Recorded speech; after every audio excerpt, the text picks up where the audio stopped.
करण राजवीर की हो गई मुलाकात और राजवीर होगा करण पर गुस्सा और करण को लगेगा बड़ा शौक। जी हाँ दोस्तों, कुंडली भाग्य के आने वाले धमाकेदार एपिसोड में जब पलकी की माँ राजवीर को बुलाने के लिए जाएगी और राजवीर को कहेगी कि तुझसे कोई मिलने आया है, जा घर में कोई बड़े साहब तेरा इंतजार कर रहे हैं। तभी यह सुनकर जब शौर्य घर आएगा और अपने सामने अपने पापा करण लूथरा का चेहरा देखेगा, तभी राजवीर को सृष्टि के दिए हुए करण की फोटो की याद आएगी और इसीलिए जब राजवीर शौक के मारे दरवाजे पर खड़ा होगा और करण खड़ा होकर राजवीर के पास जाते हुए राजवीर को कहेगा कि आई एम थी Karan Luthra, the father of शौर्य लूथरा। तुमने जिस शौर्य को जेल में भेजा है मैं उसी का पापा हूँ। यह सुनकर राजवीर को काफी बड़ा झटका लगेगा और राजवीर को विश्वास नहीं होगा कि शौर्य उसका भाई है। और इसीलिए जब करण राजवीर के करीब आएगा और करण राजवीर के कंधे को टच करने की कोशिश करेगा और करण राजवीर को बेटा कहकर कहेगा कि बेटा क्या हुआ, तभी राजवीर गुस्से से करण के हाथ को नीचे करते हुए कहेगा कि मुझे बेटा मत बोलिए, मैं कोई आपका बेटा नहीं हूँ। यह सुनकर करण को काफी बड़ा शौक लगेगा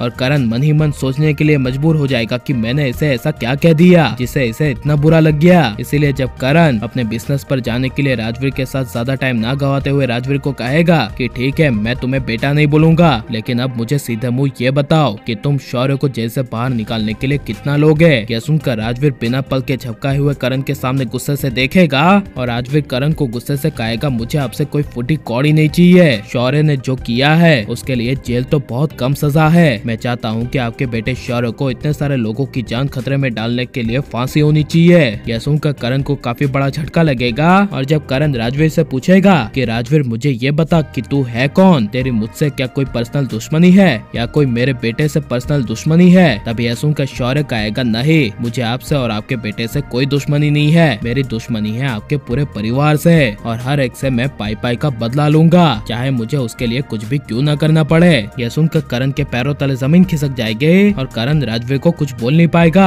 और इसीलिए जब ऋषभ राजवीर के सामने आएगा और करण ऋषभ को कहेगा कि ऋषभ तू इसे समझा, इसे पता नहीं क्या हो गया है, ये मुझसे यानी कि धी करण लूथरा से ऐसे गुस्से से बात कर रहा है, इसे अब तक पता नहीं है कि ये किसके सामने खड़ा है। यह सुनकर राजवीर कहेगा मुझे पता है, एक बदमाश लड़के के बाप के सामने खड़ा हो जिन्होंने कभी अपने बेटे को संस्कार ही नहीं दिए। यह सुनकर करण ऋषभ को काफी बड़ा शौक लगेगा और करण को काफी ज्यादा गुस्सा आ जाएगा और इसीलिए जब ऋषभ राजवीर को समझाते हुए कहेगा कि राजवीर बेटा मेरी बात सुनो, बड़ों से ऐसे बात नहीं करते, वो तुमसे बड़े हैं, तभी यह सुनकर राजवीर कहेगा हाँ मुझे पता है। तभी ऋषभ कहेगा राजवीर ठंडे दिमाग से सोचो और हम यहाँ पर सिर्फ तुमसे मदद लेने के लिए आए हैं। हमारे घर का इकलौता बेटा शौर्य अभी जेल में बंद है, इसकी वजह से हमारी कंपनी की बहुत सारी इज्जत और रेपुटेशन खराब हो सकती है। मैं मानता हूँ कि शौर्य ने गलती की है और उसे माफ भी नहीं करना चाहिए, लेकिन मैं इसकी गारंटी देता हूँ कि अब से ऐसा कुछ भी नहीं होगा। जिसे सुनकर राजवीर कुछ बोल नहीं पाएगा, लेकिन करण को राजवीर के अंदर प्रीता के बदले लेने की भावना दिखेगी और राजवीर करण को उसकी असली जगह दिखाकर सही करेगा क्या नहीं। और आप राजवीर करण की क्या मुलाकात को देखने के लिए कितने ज्यादा एक्साइटेड हैं और राजवीर को अपनी माँ प्रीता का बदला करण से लेना चाहिए क्या नहीं, ये सब हमें कमेंट में जरूर बताएं और आप लाइक शेयर हमारे चैनल को सब्सक्राइब करें।